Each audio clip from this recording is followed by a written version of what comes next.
Analisa Falas. Analisa Falas.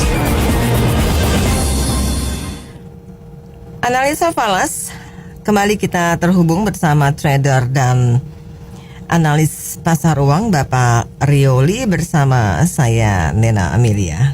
Pak Rio, selamat sore. Selamat sore, Mbak Nena. Selamat sore, mitra bisnis. Ya, rupiah di 15.290 ya. Ini menguat tipis ya Pak dibanding 15.311 Jumat lalu. Pak Rio, apa yang terjadi sepanjang hari ini?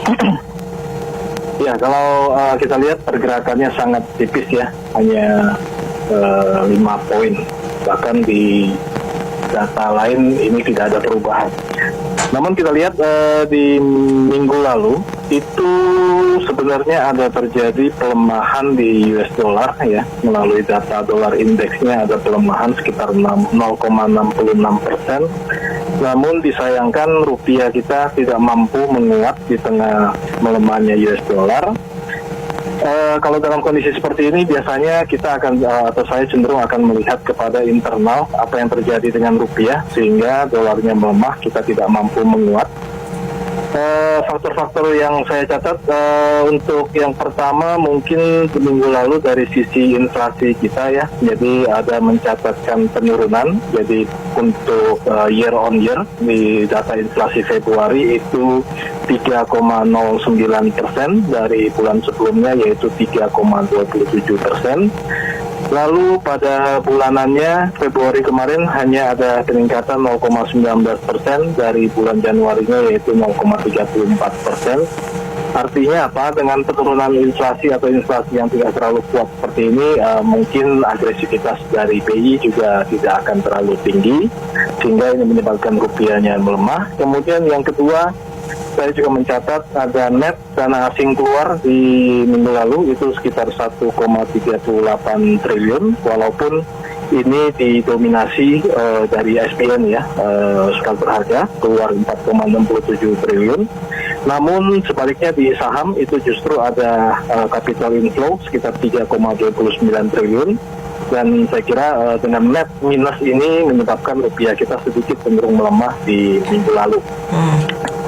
Nah, kemudian dengan kondisi yang ada seperti ini, bagaimana proyeksi untuk minggu ini? Secara personal, saya memproyeksi untuk minggu ini rupiah berpotensi untuk sedikit rebound, artinya akan ada mungkin sedikit penguatan. Dengan katalis yang pertama adalah tren melemahnya US dollar, ya. Jadi ada sejumlah pandangan juga yang memperkirakan pengetatan kebijakan The Fed itu akan segera berakhir.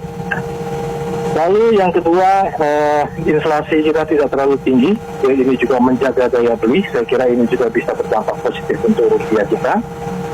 Lalu ada kepercayaan asing terhadap pasar modal kita dengan positifnya capital inflow di pasar modal minggu lalu. Lalu menjelang Ramadan dan Lebaran nanti saya kira juga akan ada mungkin peningkatan perputaran rupiah kita. Sehingga dari beberapa faktor ini saya memperkirakan Medina mungkin rupiah kita akan punya kecenderungan sedikit rebound dengan level angka di 15.300 sampai dengan 15.100 penguatannya untuk minggu ini.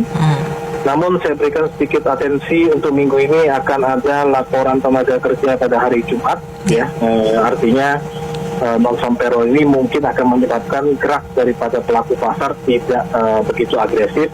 Namun overall untuk arah dengan beberapa faktor tadi saya coba untuk memproyeksikan rupiah kecenderungannya adalah menguat untuk minggu ini. Mungkin seperti itu rupiah kita. Oke, baik. Jadi rekomendasi Anda untuk ke minggu ini apa yang mesti dilakukan oleh pelaku pasar, Pak?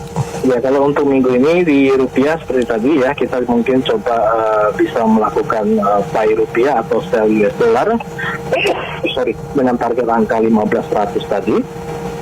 Dan untuk pelaku pasar uang lain yang mungkin ingin melirik currency luar, mungkin untuk minggu ini saya sedikit merekomendasikan untuk memantau dolar Kanada untuk memanfaatkan sell. Dengan kondisi di minggu lalu dolar Kanada atau negara Kanada mencatatkan penurunan GDP. Namun Kanada terhadap mata uang mana mungkin peaknya adalah untuk USD dan Euro, artinya bisa sell bisa buy USD Kanada dan juga bisa buy Euro Kanada, tentunya disesuaikan dengan mungkin analisa teknikal atau kebiasaan pelaku pasar pada saat entry market, mungkin seperti itu. Oke, Pak Aryo, terima kasih banyak untuk waktu dan analisanya. Sukses untuk Anda.